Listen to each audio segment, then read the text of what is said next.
एक गरीब किसान की दुख भरी कहानी। गांव का नाम बासु और वहां का एक गरीब किसान था रामू। रामू के पास थोड़ी सी जमीन थी जिस पर वह अपने परिवार के भरण पोषण के लिए खेती करता था। रामू की पत्नी गौरी और उनके 2 बच्चे गुड्डू और सीमा उनकी छोटी सी दुनिया थे। रामू का जीवन खेती पर ही निर्भर था और खेती से ही उनका गुजारा चलता था।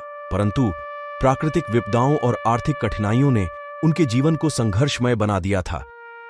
संघर्ष की शुरुआत रामू की खेती छोटे पैमाने पर थी। वह मौसम के हिसाब से फसल बोता और बहुत ही सीमित साधनों के साथ खेती करता।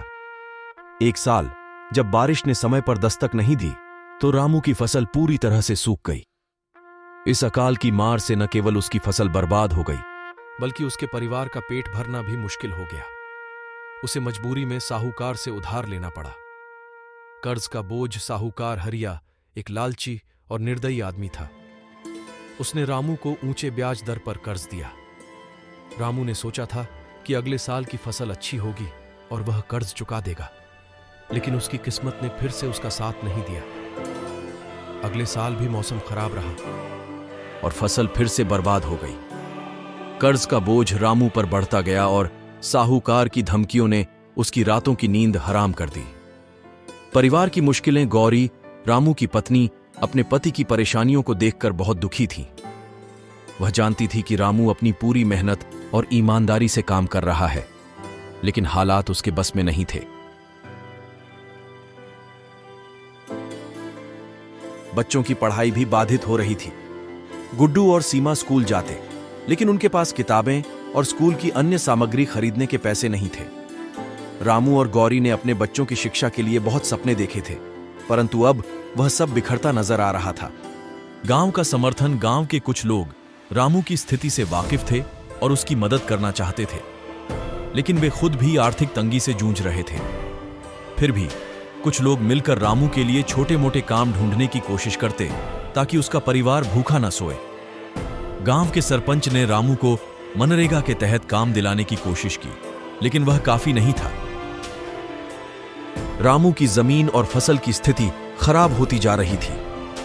संकट का चरम एक दिन साहूकार हरिया ने रामू की जमीन छीन लेने की धमकी दी। रामू को लगा कि उसकी दुनिया खत्म हो गई है। वह निराशा में डूब गया और उसने सोचा कि इस कर्ज से मुक्ति का कोई रास्ता नहीं है।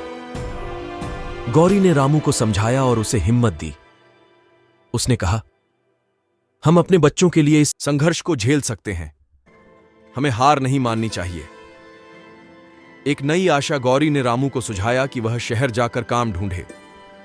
रामू ने गांव के कुछ लोगों से सलाह ली और शहर जाने का निर्णय लिया। शहर में उसे एक निर्माण स्थल पर मजदूरी का काम मिला। वह मेहनत से काम करने लगा और हर महीने थोड़ा बहुत पैसा घर भेजने लगा।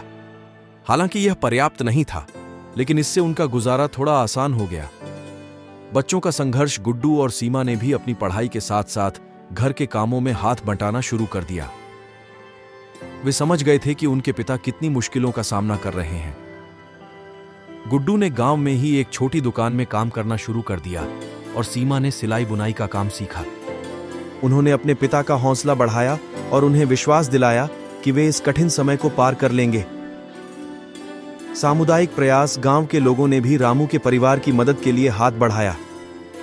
उन्होंने मिलकर एक अभियान चलाया और सरकारी सहायता प्राप्त करने की कोशिश की। गांव के सरपंच ने जिले के अधिकारियों से संपर्क किया और रामू के परिवार के लिए सरकारी योजनाओं का लाभ दिलाने की पहल की। इस सामुदायिक समर्थन से रामू के परिवार को कुछ राहत मिली। अंततः जीत कई सालों के संघर्ष के बाद रामू ने अपने कर्ज का एक बड़ा हिस्सा चुका दिया और अपनी जमीन वापस पा ली। उसने फिर से खेती शुरू की, लेकिन इस बार उसने आधुनिक तकनीकों और सरकारी योजनाओं का सहारा लिया।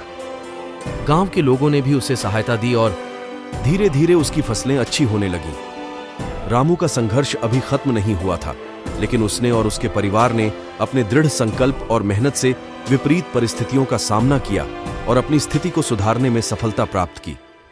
रामू की कहानी गांव के अन्य किसानों के लिए प्रेरणा बन गई, जिन्होंने सीखा कि संघर्षों से घबराकर नहीं बल्कि उनका डटकर मुकाबला करके ही जीवन को बेहतर बनाया जा सकता है। इस तरह एक गरीब किसान रामू ने अपने कठिनाइयों का सामना किया और अपने परिवार के लिए एक नई शुरुआत की, जो दिखाता है कि दृढ़ संकल्प और सामुदायिक समर्थन से किसी भी समस्या का समाधान निकाला जा सकता है।